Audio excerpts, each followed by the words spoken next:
Hi, we're concerned about violence in school.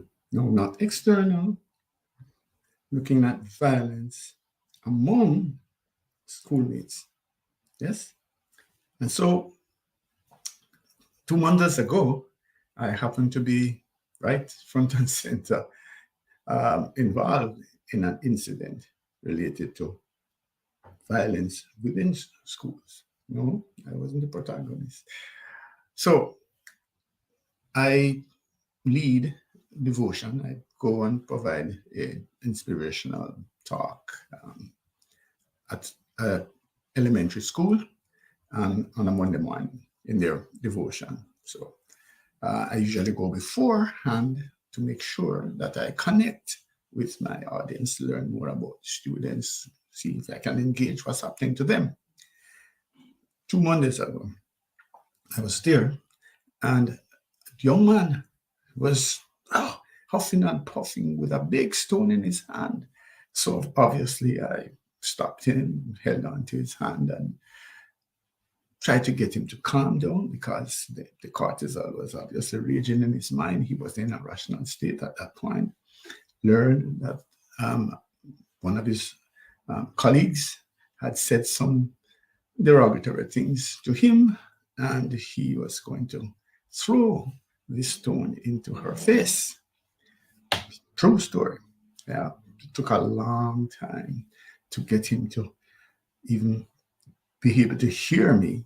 I mean, listen to me. I mean, obviously the sound was coming in, but in terms to listen to me, finally got him quiet. Actually brought him into the assembly in a state where he could function. That morning, I had planned to speak about being our brother's keeper. Being our brother's keeper. Of course, that relates back to Cain, who, when God asked him, where's your brother? He says, am I my brother's keeper? Sorry. So the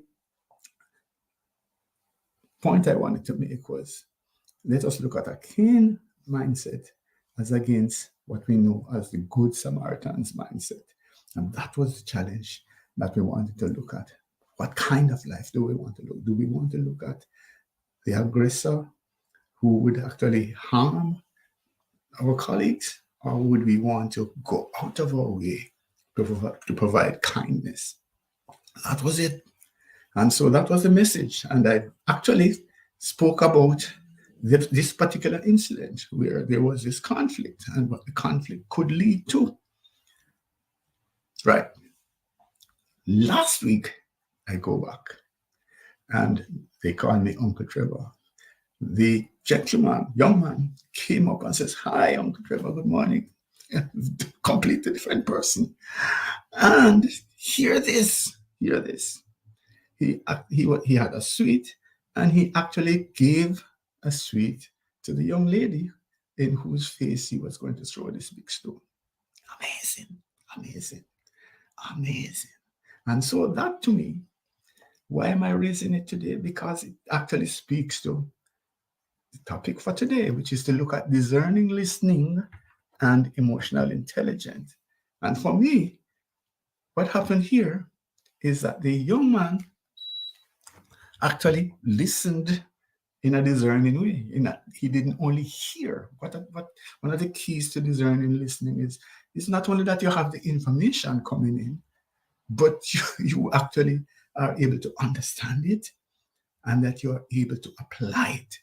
That is really where we want to go. And that is a skill that's not generally available. Sometimes we hear, and when we are in a bad state, we don't really listen and we don't apply. So that is an anchor to emotional intelligence, which is the other thing. He actually showed emotional intelligence in that they reconnected. He actually understood that as a part of this new connection, this reconnection that we have had, I am even willing to share, give you, and we talk about a random act of kindness. That's it. Beautiful. That leads us then into today's discourse. I am Trevor E.S. Smith. I'm with Success with People Academy, and I'll be your host. We work to get this done in about 30 minutes. Just ask you to put away everything and let us get this done. We also save these live casts, as you can see at the top here, on the Extended Disc Solutions YouTube channel. Right? So let's go.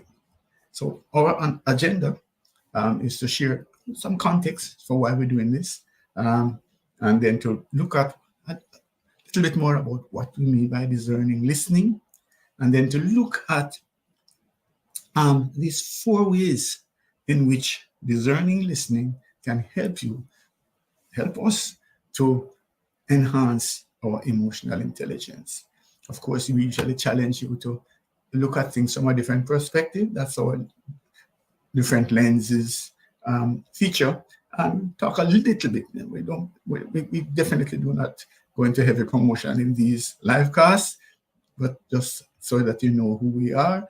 And in that context, I just want to share this quickly with you. If you see running at the bottom here, I'm offering a copy of our Discerning Listening. That book that you see there on the right makes a huge difference. It's well put together. It's aesthetically pleasing. So I'm offering you just have to send an email to info@successwithpeople.com and .org, sorry, and you'll get a Discerning Listening copy for your own personal copy. But let me just share something.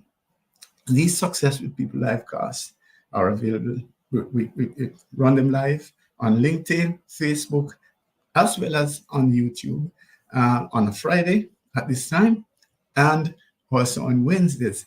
And we actually, getting confused here. On Wednesdays, we send out the recording to our mailing list.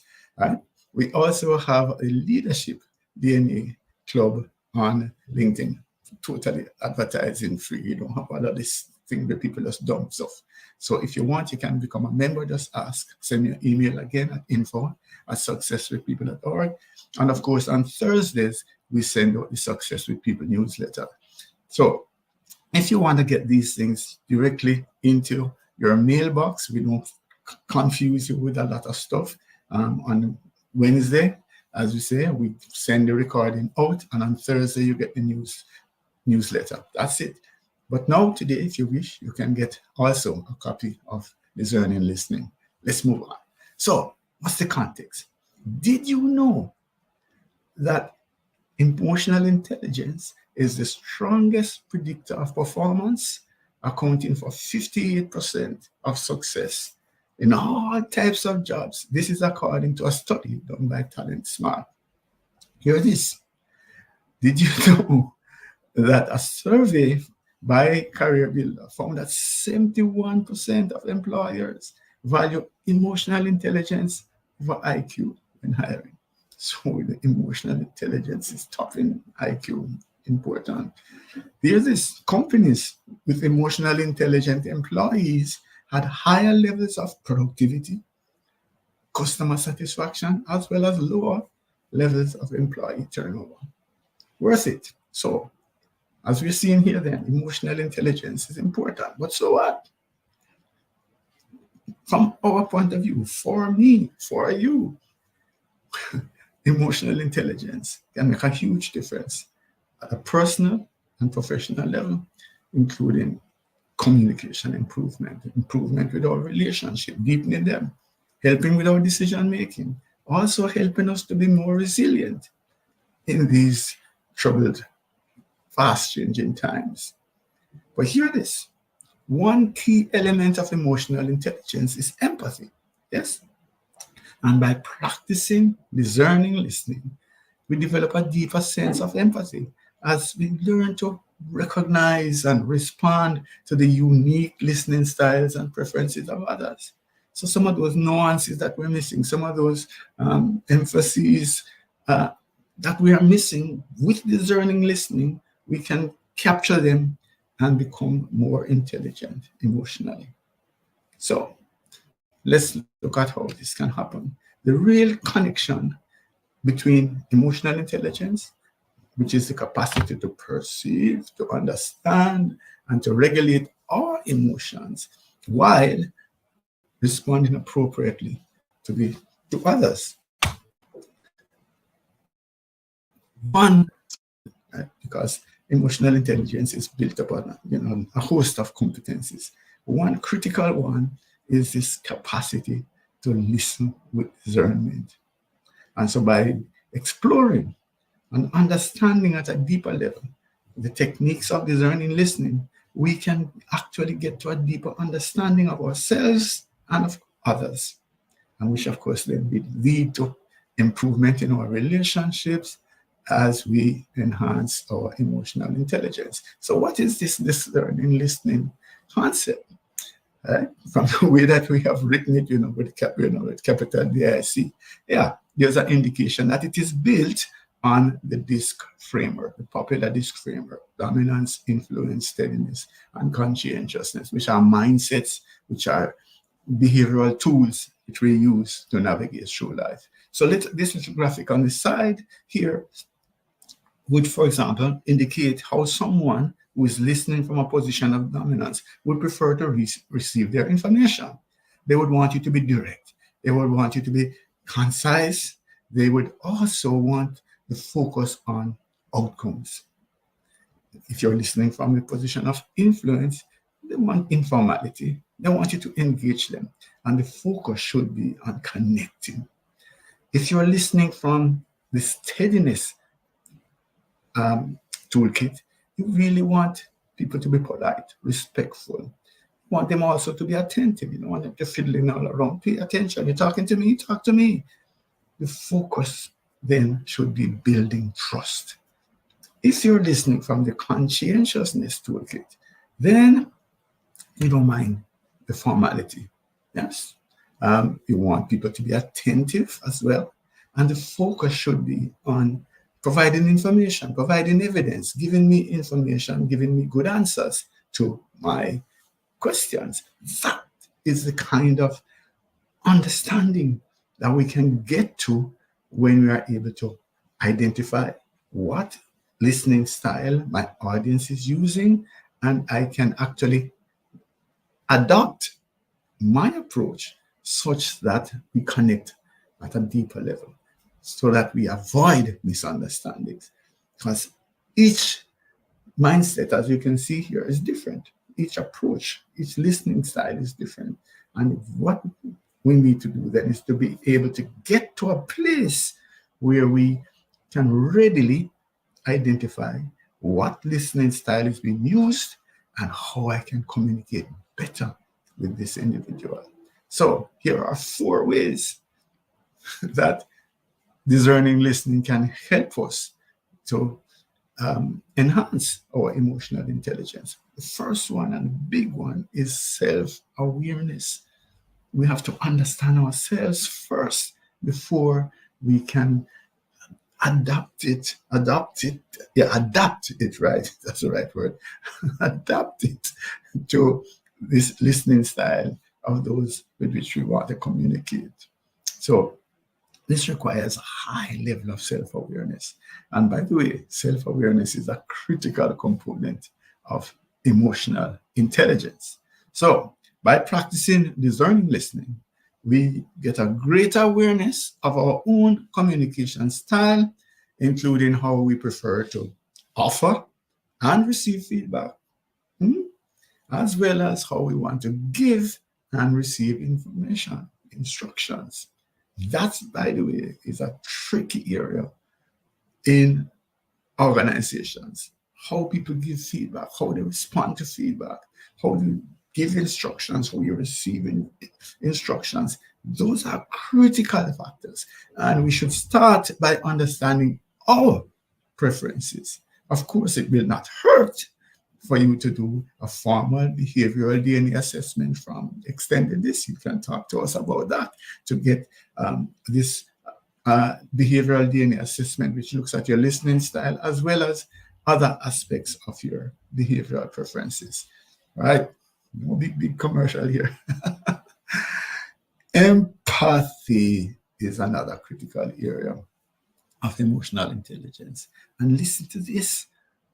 Paying attention to someone is really one of the greatest compliments you can give. If you're having a conversation and the person is there engaged, waiting for the next word out of your mouth instead of fiddling and looking around, that's a compliment. What that says is that I care about you. I want to hear what you have to say. And that attentive listening helps to build rapport, builds trust, and of course, that in turn deepens our connection. So, developing discerning listening can endear you to others as you demonstrate that you value and respect their relationships, their thoughts. I want to hear your thoughts. Tell me some more about this. I want to respect your feelings. That's part of discerning listening.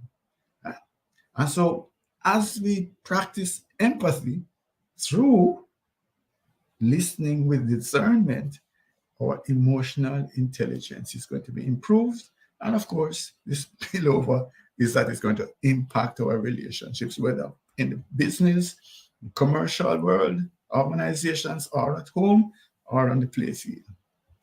The next area is the area of communication. And when we do surveys, climate satisfaction surveys, employee satisfaction surveys, communication is always one of the challenges that we have. When we work with teams, part of the area of dysfunction is communication. So communication is a high impact area for development. It's consistent. You just know that people can always improve communication. So here, I'm going to share in this slide here two important aspects of discerning listening impacting our emotional intelligence.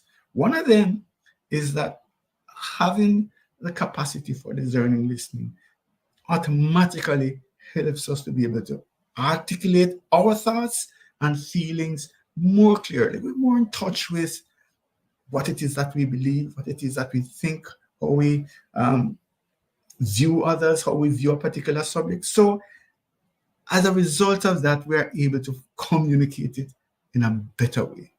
And so that's then is automatically going to help us to avoid misunderstandings and confusion because we're clear about what it is that we're saying and we can send it across in a concise, easy to understand manner. But here the other big part. Discerning listening is an ongoing process.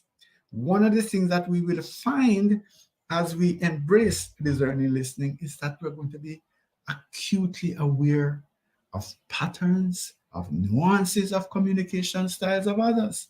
Whether it is a newscaster, whether it is someone who is speaking, we're going to say, hey, I like that. Or maybe that didn't go so. So we are alert to how people are communicating, how information is being exchanged, not only from ourselves or not even directly, we can observe, but also when we are communicating with our colleagues or, our relationships, we actually can be better attuned to little cues that we have been missing. And those cues can help us to adapt our style so that we can increase our influence, our impact, and of course, better our relationships. That's it. Some of the little things that we are missing. Oh, here it is. I was listening to a Blink. I think the lady's name is Divine. I'm not sure. And she was talking about some cues, the shrug of a shoulder, or maybe the, lip locking. She calls it everyone's second language, ESL. So she talks about, the eyes, moving your eyes away. So little nuances like that. So people have gone to some extent to see how we can improve the capacity to pick up cues that we have been missing. So we're not just there to throw out information. We are there also to watch and to learn and to see how we can actually adjust our things. So for example, we might adjust our tone, our pace, and even the choice of words to better align with the listener's preferences. Yeah? So it's easier for them to not put up barriers and to engage with us. One example that we have used in our workshops is the idea of the word just. The word just, why, just do this, just do that. For someone who is listening from the D style, it sounds as if you're pushing me, you're giving me a command, you know. So even the Nike thing of just do it, how you mean just do it? It's defense right away. So the idea of even words, the choice of our words make a difference. And those are some of the competencies that you develop as you focus on discerning listening. So that then gives you adaptability. It means that you can go into any conversation and be quickly able to identify these nuances and make a shift. And that, friends, is a hallmark of emotional intelligence. And so it will help you then not only to be more intelligent emotionally, but also to build stronger relationships and to achieve your outcomes in both your personal and professional life.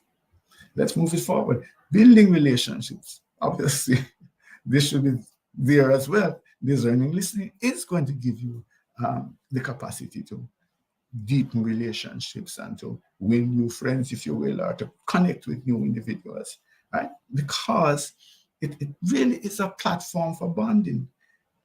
For example, if you're communicating with a D-style listener, the results driven, you want direct. So you want to move quickly to the bottom line. You don't really want to go around all sorts of, merry-go-round before you get to the point. However, in contrast, if you're communicating with someone who listens from the S style, they have no problem with understanding the background, understanding the story, the context. And so you can take your time and, be empathetic and make sure that, you're patient and help wait for them to share their nuanced understanding of the story. There's a difference there automatically. So if we are listening with discernment, we can make a difference in terms of our relationships. And so when we take time to understand and adapt our communication style, we're going to make a difference. We're going to be more intelligent emotionally, and we are going to win more friends. We're going to have greater impact, greater influence. All right. So pulling it together, basically what we have been saying is that emotional intelligence, as you can see from the statistics that I shared, is critically important.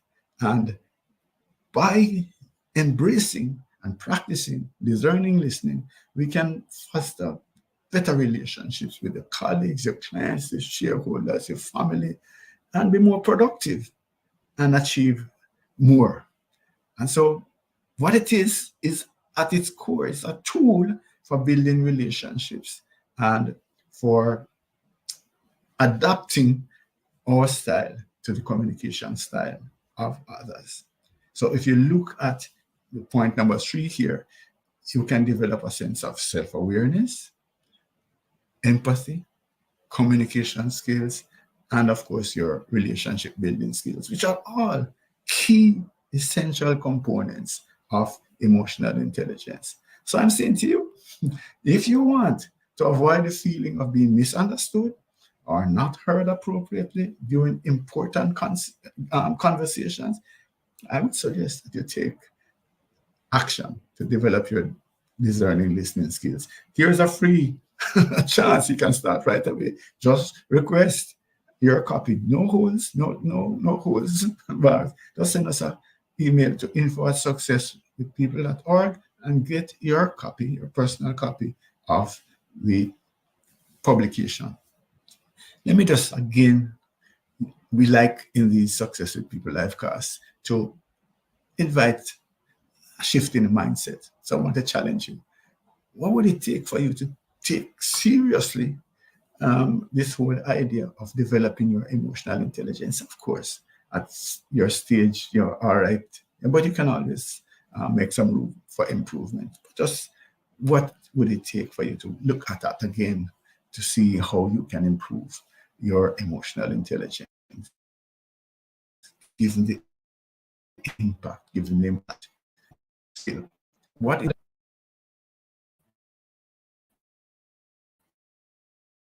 If you could identify the listening styles and adjust your listening style to the audience, how much of a difference would it make in terms of your personal and professional life?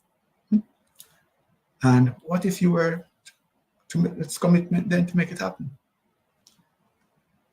Those are my challenges. So who are we and why? Just quickly, just share that basically we're part of the InfoServe group, and the Success with People Academy is the lead thrust in terms of human capacity development. And so we help organizations, we help teams and their organizations to effectively enhance performance, productivity, harmony within the team. So we develop engaged, high-performing teams using our unique approach to emotional intelligence. So we use the DISCerning model. We have the DISCerning model of communication, the DISCerning model of listening, which you have been looking at here. We look at the DISCerning model of leadership. So negotiation. So we have really spent a lot of time over a couple of decades now working on content using the DISC framework. So we have a whole palette of important, easy to use solutions that build on the DISC framework, which are popular. We have a lot of people who have done this DISC assessments and they're not sure what to do with it. So we have courses and all sorts of support materials. We also help organizations to hire the right staff, but we're also driven by technology. And so we have this Spike multifaceted technology solution that deals with performance management, governance, compliance. It has a competency framework within it, which would help you to develop an e-competency framework. It tracks performance and it has a learning management system built in. So that's basically where we want to go. As we have said, we like to get out of here in less than 30 minutes. So the next time you see a Success with People live class, you know that it's just 30 minutes of intense emotion, information that's coming at you. We have a chat possibility. You can speak to me, but if you wanted to ask a question, you could actually type in the chat and I will take a look at it in a minute. All right. So back to the offer.